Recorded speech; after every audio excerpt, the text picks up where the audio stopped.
Hello, कैसे हैं आप लोग। आशा करते हैं आप लोग ठीक होंगे, मज़े में होंगे और पढ़ते होंगे। चलिए, आज हम लोग एक नया सब्जेक्ट आपदा प्रबंधन को लेकर आए हैं। इसमें हमने कुछ महत्वपूर्ण क्वेश्चन तैयार किया। मेरे समझ से प्रश्न इसी में से आएगा और इसी में से पूछना भी चाहिए, क्योंकि लगभग सभी महत्वपूर्ण क्वेश्चन को हमने कवर किया। और आपदा प्रबंधन को हमने 2 भागों में बांटा। 25 क्वेश्चन अभी आ रहा है और इसका भाग 2 भी आएगा, बहुत जल्द लेकर के आएंगे हम लोग, आप लोगों के सामने रहेगा। और अगर मेरा वीडियो अच्छा लगे तो आप लोग सब्सक्राइब ज़रूर कीजिए, उसको शेयर कीजिए, लाइक कीजिए, कमेंट कीजिए। आपको कहीं परेशानी हो तो हम उसका सॉल्यूशन करेंगे आप लोगों को। चलिए, पहला क्वेश्चन है, इनमें कौन पर्वतीय राज्यों के लिए गंभीर आपदा किंतु बिहार के लिए आपदा नहीं है? तो ऑप्शन है भूस्खलन, हिमस्खलन, बाढ़, सुनामी, चक्रवात। देखिए, भूस्खलन एवं हिमस्खलन जो है वो पर्वतीय राज्यों के लिए गंभीर आपदा है, लेकिन बिहार के लिए नहीं है। अगला है, आकस्मिक प्रबंधन का प्रमुख घटक कौन है? ऑप्शन दिया हुआ, स्थानीय प्रशासन, स्वयंसेवी संगठन, गांव या मोहल्ला, इनमें से भी। जब आपदा आती है तो उसका अचानक से हमको प्रबंध करना हो, आकस्मिक प्रबंधन करना हो, तो उनमें ये सभी की हमको आवश्यकता पड़ती है। नेक्स्ट क्वेश्चन है, निम्नलिखित में कौन प्राथमिक उपचार का सामान है? लाइफ जैकेट, रस्सी, सीढ़ी, बैंडेज एवं टैप। तो ऑप्शन नंबर डी, बैंडेज एवं टैप, जो आकस्मिक घटना जब कोई होती है तो प्राथमिक उपचार के लिए इसका प्रयोग किया जाता है। आगे है, बाढ़ से सबसे अधिक हानि किसकी होती है? पशुओं की, फसलों की, मकानों की, इनमें से भी। जब बाढ़ आता है ना तो उन्हें देखता है जो पशु है कि फसल है कि मकान है, सबको लेकर डूब जाता है। इसीलिए ऑप्शन नंबर मेरा होगा डी। नेक्स्ट क्वेश्चन है, जो सुनामी किस स्थान पे आती है? स्थल पे नहीं, स्थल पे जो आता है उसको भूकंप कहते हैं। सुनामी आती है समुद्र के तल में, समुद्र में। ऑप्शन नंबर बी हम लोगों का सही ऑप्शन होगा। चलिए, नेक्स्ट क्वेश्चन की तरफ हम लोग देखते हैं। नेक्स्ट क्वेश्चन है, इनमें कौन प्राकृतिक आपदा नहीं है? आतंकवाद, बाढ़, सुनामी, भूकंप। तो ऑप्शन नंबर ए, आतंकवाद, ये मानव जनित आपदा, प्राकृतिक आपदा नहीं है। नेक्स्ट है हम लोगों का, किस नदी को बिहार का शोक कहा जाता है? गंगा, गंडक, पुनपुन, कोसी। तो कोसी को बिहार का क्या कहा जाता है? शोक नदी कहा जाता है। बिहार किस भूकंप जोन में आता है? ऑप्शन दिया हुआ है 2, 4, 3, 5। तो answer option number C, 3। Bihar तीसरे भूकंप जोन में आता है। चलिए, नेक्स्ट क्वेश्चन की तरफ हम लोग बढ़ते हैं। नेक्स्ट क्वेश्चन है, भूकंप मूल से पृथ्वी पर पहुंचने वाली सबसे पहली तरंग को क्या कहते हैं? तो देखिए, भूकंप के दौरान 3 तरंग निकलती, पी तरंग, एस तरंग और एल तरंग। जो सबसे पहली आती है वो है पी तरंग, ऑप्शन नंबर ए हम लोग का सही होगा। एस तरंग इसके बाद और एल तरंग सबसे अंतिम में आता है। अगला क्वेश्चन है, जापानी भाषा में सुनामी का अर्थ क्या होता है? ड्रैगन, नरपिशाच, भयंकर दैत्य, इनमें कोई नहीं। देखिए, जब सुनामी आता है ना तो बिल्कुल भयंकर दैत्य की तरह आता है, सबको ले दे करके डूब जाता है, खा पी के पचा देता है, एकदम से बहा धसा देता है। तो ऑप्शन नंबर सी, जापानी भाषा में इसका अर्थ होता है भयंकर दैत्य।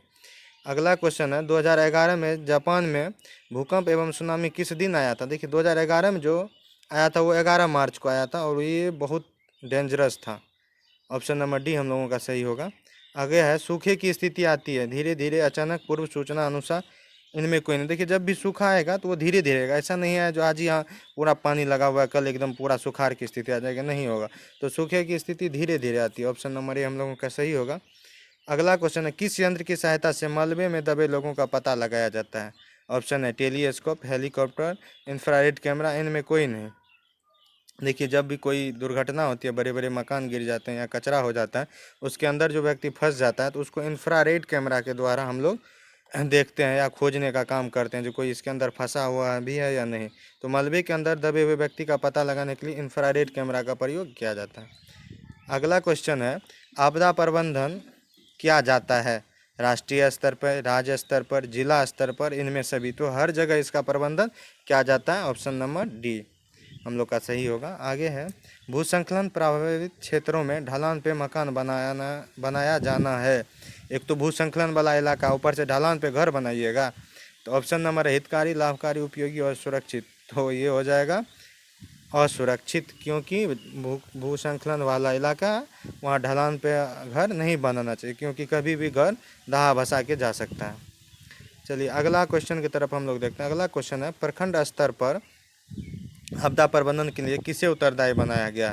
आपदा प्रबंधन विभाग को, पंचायत समिति को, सॉरी, पहला ऑप्शन है आपदा प्रबंधन विभाग को, दूसरा है जिला मजिस्ट्रेट को, तीसरा है पंचायत समिति को, चौथा है इनमें कोई नहीं। तो ऑप्शन नंबर सी, पंचायत समिति को, हम लोग का आंसर हो जाएगा ऑप्शन नंबर सी, प्रखंड स्तर के लिए।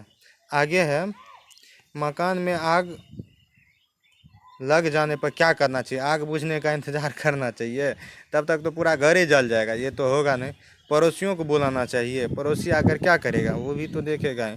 डॉक्टर को बुलाना चाहिए, आग लगने पर डॉक्टर क्या करेगा? अग्निशामक को बुलाना चाहिए। हाँ, तो ऑप्शन नंबर डी, अग्निशामक को बुलाना चाहिए। अगला है, वही आएगा तो आग बुताएगा। भारत में चक्रवात आने की अवधि है, पहला ऑप्शन है दिसंबर जनवरी, दूसरा है मार्च अप्रैल, तीसरा है अक्टूबर नवंबर, चौथा है इनमें सभी। तो ऑप्शन नंबर सी, अक्टूबर नवंबर में भारत में चक्रवात आता है। चलिए नेक्स्ट क्वेश्चन है, देश का सर्वाधिक आपदाग्रस्त राज्य कौन सा रहेगा जहां हम लोग निवास करते हैं? पंजाब, बिहार, केरल, झारखंड। तो बिहार सबसे अत्यधिक, ऑप्शन नंबर बी सही होगा। अगला है, सिंचाई आयोग के अनुसार हर वर्ष लगभग कितने क्षेत्र पर सूखा पड़ता है? 16%, 10%, 20%, 40%। तो हमारे देश में जो है लगभग 16% क्षेत्रों पर ये सुखाड़ स्थिति आ जाती है प्रत्येक वर्ष। अगला है, 50 सेंटीमीटर से कम वर्षा वाले क्षेत्रों में कौन सी स्थिति उत्पन्न होती है? बाढ़ कैसे हो जाएगा? सुखाड़, भूकंप, सुनामी। तो सुखाड़ ही हो जाएगा, जहाँ 50 सेंटीमीटर से कम वर्षा होता है उस क्षेत्र में सुखाड़ की स्थिति आ जाती है। अगला क्वेश्चन है, कोई भी प्रबंधन तब तक सफल नहीं हो सकता जब तक कि उसमें सेना की सहभागिता ना हो, सरकार की सहभागिता ना हो, आम लोगों की सहभागिता ना हो, इनमें सभी।